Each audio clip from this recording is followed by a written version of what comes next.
Cassian had stopped counting Christmases after the war ended. 23 years since humanity's victory over the Krell swarm, and he still couldn't shake the feeling that he'd left something vital on those blood-soaked battlefields among the stars. His small homestead on the frontier colony of New Haven was supposed to be retirement, a quiet place to fade away from a galaxy that had moved on without him. The snow fell thick that Christmas Eve, blanketing the purple-tinged vegetation that made New Haven's landscape look like something from a fever dream. Cassian stood at his window, watching the foreign snowflakes drift past, a half-empty bottle of whiskey in his weathered hand. The house was silent except for the crackling fireplace. No decorations, no music, just him and his ghosts.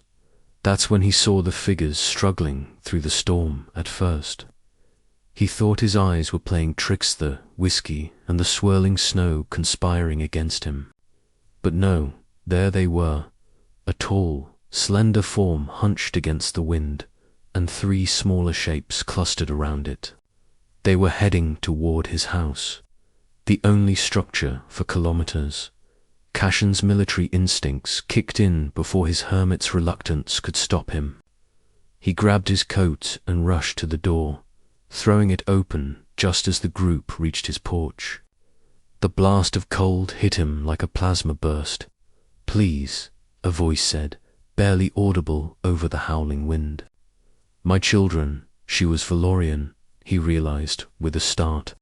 Tall and ethereal, with the characteristic luminescent skin markings that traced delicate patterns across her face and visible hands. But these markings were dim, flickering like dying stars. 3 small Valorian children clung to her tattered thermal cloak, their large eyes reflecting the light from his doorway with desperate hope. "Get inside," Cassian barked, his command voice returning unbidden. Now. They stumbled into his home, bringing with them the cold and the snow and something else, something that smelled like desperation and fear. The woman collapsed near the fireplace, and the children huddled around her protectively. They couldn't have been more than 5, 7, and 9 in human years. "Thank you," the woman whispered, her English accented but clear. "I am Colette. These are my children, Shori, Navan, and little Kess." Cassian stared at them, his mind reeling. Valorians, the Krell's primary victims during the war. Humanity had fought to save species like hers, but in the aftermath, most Valorians had returned to their reconstituted homeworlds. What was one doing here, on a backwater human colony, clearly destitute and fleeing through a blizzard on Christmas Eve? "You're hurt," he said, noticing the way Colette favored her left side. "Broken ribs. From—" "It doesn't matter." She looked at her children with eyes that held both fierce love and crushing defeat. "I just need shelter for the night. We'll leave at first light, in this storm. You'll die." Cassian moved to his medical kit, his hands remembering protocols he'd thought forgotten. "And going where exactly?" Colette's silence was answer enough. The oldest child, Suri, watched Cassian with analytical eyes that seemed far too old for her young face. "Are you going to hurt us?" she asked in a small voice. The question hit Cassian like a gut punch. "No," he said firmly. "Never." He treated Colette's injuries with the efficiency of a combat medic, while the children watched with wary curiosity. She'd been beaten. He could tell the bruises were arranged in patterns that spoke of deliberate cruelty. As he worked, pieces of her story emerged in painful fragments. She'd come to New Haven with her husband 2 years ago, seeking work in the mining colonies. But he'd died in an accident, one that Colette believed was no accident at all.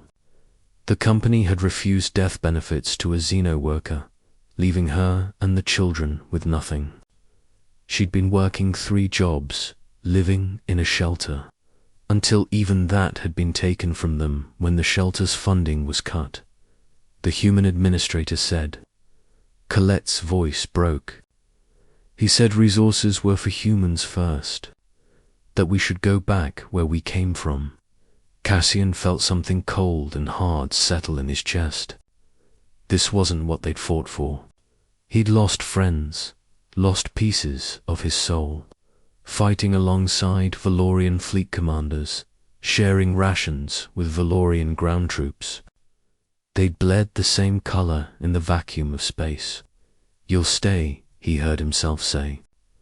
Tonight, tomorrow, however long you need. Colette's luminescent markings brightened slightly with shock. We couldn't possibly. I have the room. And he looked at the children, then at his empty house. It's Christmas. For the first time in decades, Cassian felt purpose stir in his chest. He made them dinner-real food, not the ration paste Colette admitted they'd been surviving on.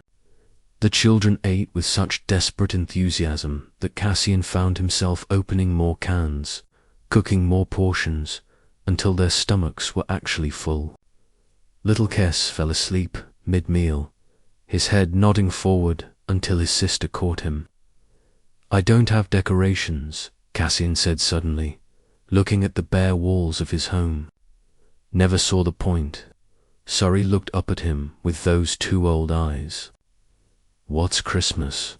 She asked, and so Cassian found himself explaining, his rusty voice telling stories of light in darkness, of hope and family and the stubborn human insistence on celebrating even in the worst of times. He told them about the Christmases in the fleet, how they'd strung lights in the corridors of warships, how Valorian and human and a dozen other species had shared what little they had. We fought together, he said quietly, looking at Colette. Bled together. That meant something. Still means something. Colette's eyes glistened with tears that caught the firelight. I thought humans had forgotten. Some did. I almost did too. Cassian stood, moving to a storage closet he hadn't opened in years. He pulled out a box's military decorations, medals he'd been awarded for actions he'd rather forget. But beneath them, wrapped in careful paper, was something else. A string of lights. Old-fashioned, probably older than the children. They'd been his grandmother's, carried across light years, because even then, even as humanity reached for the stars, they'd held on to their traditions. Help me put these up, he asked the children. For the next hour, his silent house filled with laughter and light. The children shrieked with delight as the ancient lights flickered to life, casting rainbow shadows across the walls. Colette wept quietly, overwhelmed by the simple kindness. And Cassian felt something he thought had died in the war. Connection, as midnight approached. They sat together by the fire, this strange, broken family that hadn't existed hours before. The children were clean, fed, and drowsing in borrowed blankets. Colette's markings glowed steadier now, her pain eased by medicine and hope. Thank you, she whispered to Cassian. You've given us more than shelter. Cassian looked at them, this woman and her children, who'd appeared out of the storm like a gift he hadn't known he needed. You gave me something too, he said. A reason to remember what I fought for. Outside, the snow continued to fall on New Haven, covering the world in white. But inside, in a lonely veteran's house, warmth and light pushed back the darkness. Cassian had planned to spend Christmas alone with his ghosts. Instead, he'd found something better, a future, and maybe, just maybe, redemption.